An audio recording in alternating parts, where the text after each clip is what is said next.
Oh, hey Johnny, it's me, Monica, again. It's just like, I urgently need to talk to you, so please return my call. And all the other calls. Okay, bye. I love you. For part 2 of the B2 First for Schools writing exam, you could choose to write a story. You will always be given the first sentence of your story, and this must be the first sentence. It can't be the second sentence, and it can't be the third sentence. It can't be the 15th sentence. It must be the first sentence. And no, this sentence does not count towards your word count. Oh, and as for every part of the B2 First writing exam, your word count will be between 140 and 190 words. Additionally, you will be given 2 prompts that you must include in your story. If you don't include them, then you will not get full marks for content, and that is a really terrible thing. And lastly, the first sentence that they give you will always be in a past tense. So that means that your story must be written in the past. Okay? Okay, so then, let us take a look at an example question together. Oh, hey Johnny, yeah, it's just, I think in the last call, I forgot to tell you to call me back, so, well, basically I'm doing that now, so if you could just call me back, because I think you still love me, so I'm totally giving you an opportunity here. Okay, bye! Monica, we're writing a story. Oh, sorry, Mr. Toby. Yeah, I'm totally ready. Stories wanted. We are looking for stories for our new English language magazine for teenagers. You must begin with this sentence. There was a knock at the door. Johnny froze. Your story must include a regret and a phone call. Write your story. Oh my God, Mr. Toby. Johnny is the name of my ex-boyfriend. Wow, what a coincidence. And he regrets leaving me. And I call him all the time, so this is like perfect. Now, before we start writing our story, we should understand what Cambridge are looking for. Because if we don't know what they're looking for, then how can we give it to them? And then, how can we get great marks?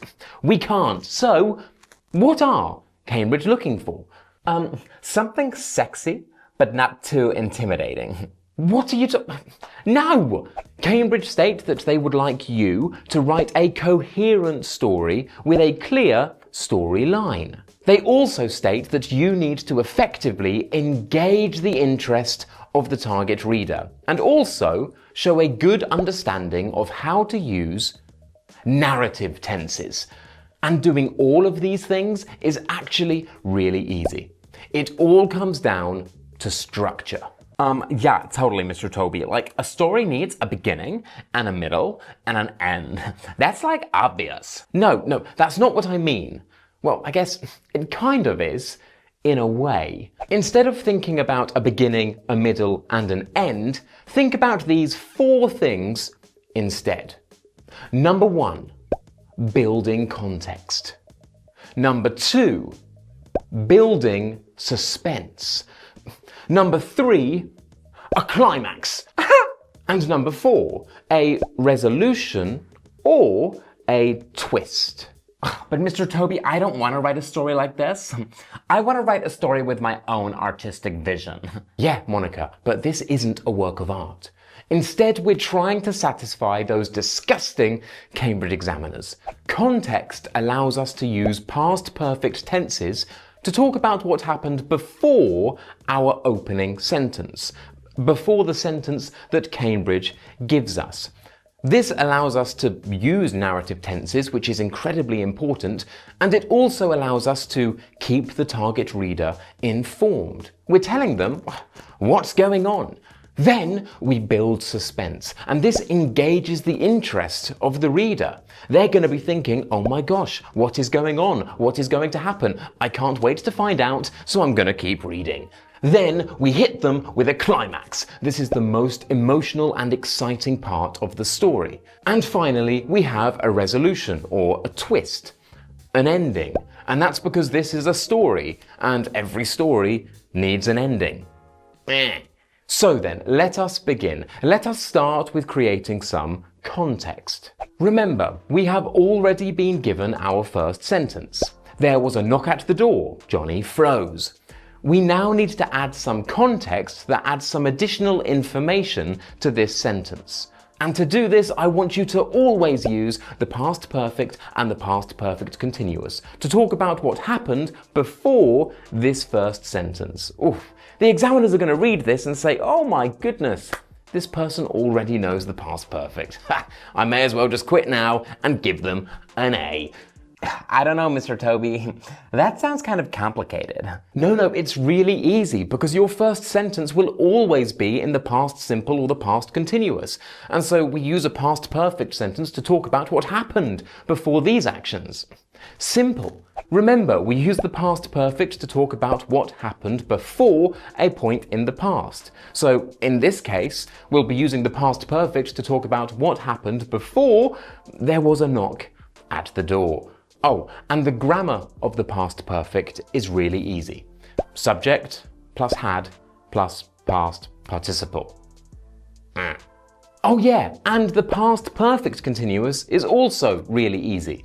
Subject plus had plus been plus the ing form. That's it.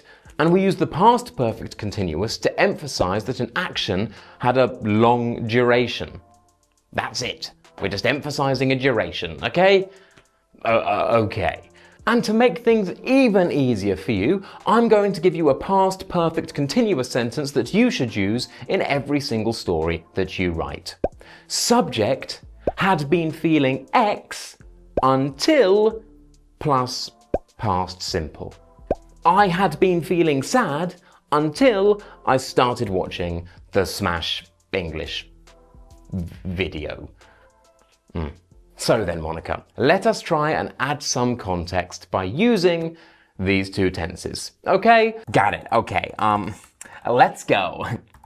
There was a knock at the door. Johnny froze.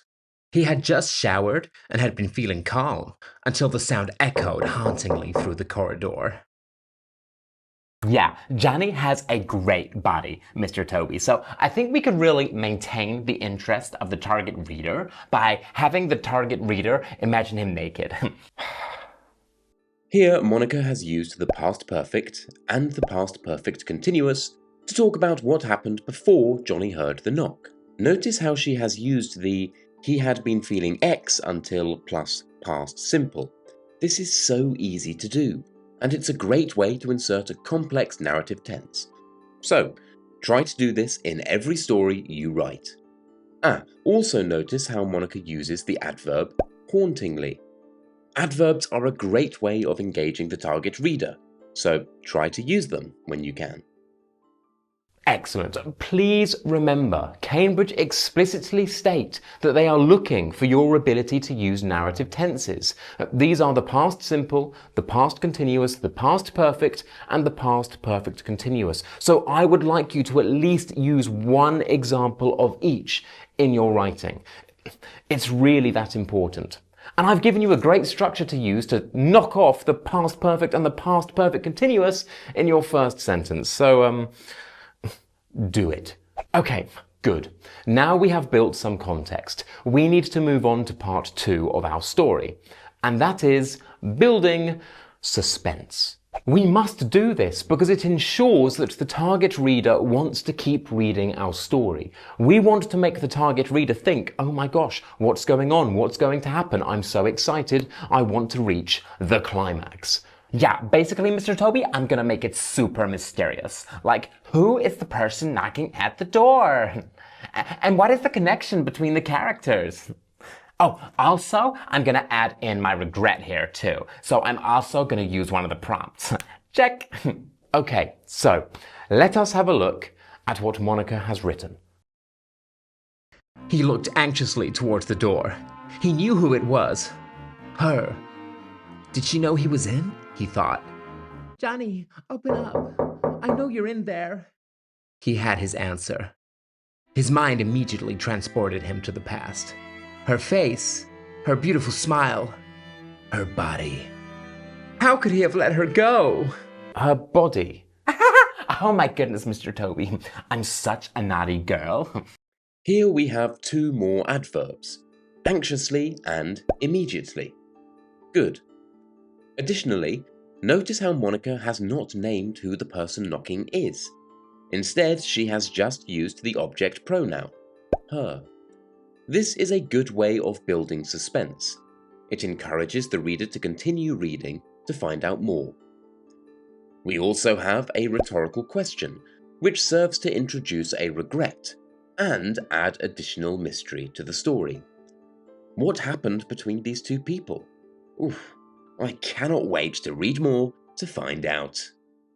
So, we have added context. We've used the past perfect, the past perfect continuous, and the past simple. We have used some adverbs, and we have already included one of our prompts, a regret. So, what do we need to do next? Okay, so now, I need a climax. This is like the most emotional and exciting part of the story. I'm also gonna make this involve a phone conversation. So now I've used all of my prompts. Wow, I'm such a good girl. Yes, exactly. Let us imagine the story like a line graph. Here we have the length of the story, and here we have the level of excitement. We start with context, and this is not very exciting, but now we start building suspense, and the level of excitement grows until we reach the climax. Oh, yeah, okay, chill out. There's no need to show me a graph, you nerd. I got this.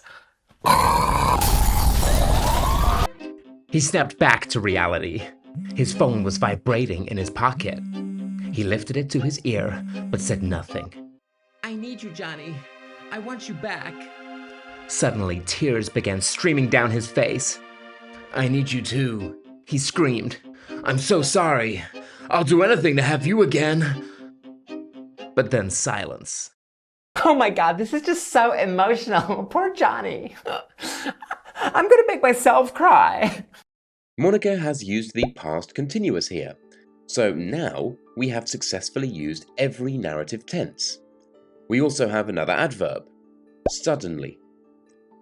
Also notice how Monica has used direct speech within speech marks. This has enabled Monica to also include present tenses and a future tense. This shows the examiner what you can do, and well, that's the whole point. And lastly, Monica has closed this section with a one-sentence paragraph. This keeps the reader interested and also signals to the reader that the story is about to have a change in tone. This is the perfect way to introduce our resolution or twist. And finally, we need a resolution or a twist. Basically, the story needs an ending. And if you don't include an ending, then you are not keeping the target reader informed and you will lose marks for content. In addition, you will lose marks for communicative achievement, as you have not used the conventions of the communicative task. And that's because every story requires an ending. Seriously, it doesn't matter how fantastic your story is, if there is not a clear ending, then you're gonna lose marks, okay? So, write an ending, jeez. Yeah, so I've got a great idea. Okay, what? It was all a dream. No, don't do that. Why does everyone do that? Don't worry, Mr. Toby. I've got the perfect ending. It's a twist. Oh gosh, here we go. The knocking at the door continued. He built up the courage to answer. I have a delivery for Johnny? Yes, that's me, he replied sadly. It was an Amazon delivery driver? It had been a dream. Oh, bloody hell! So here is our story in total. Notice we create context. Then we build suspense. Then we have a climax. And finally, there is a resolution or a twist. Monica has used every single narrative tense effectively. The past simple, the past continuous, the past perfect, and the past perfect continuous. She has used adverbs to maintain the interest of the target reader. She has used both long and short sentences to the same effect. And lastly, Monica has used direct speech with a variety of present and future tenses. And the moral of the story is never let me go. Because once you lose me, you're never gonna have me back, and you will regret it for the rest of your life. Hello? Oh my God, Johnny, it's you. Yeah, thank you for calling me back. Yeah, I was just writing another story about you. Yeah. Yes, of course I'll have you back. Will you have me back? I know I'm pathetic compared to you, Johnny, but I just love you so much. You know that, right? Just joking, Monica. It's only me. Oh my God, I hate you, Bruce. I hate you so much.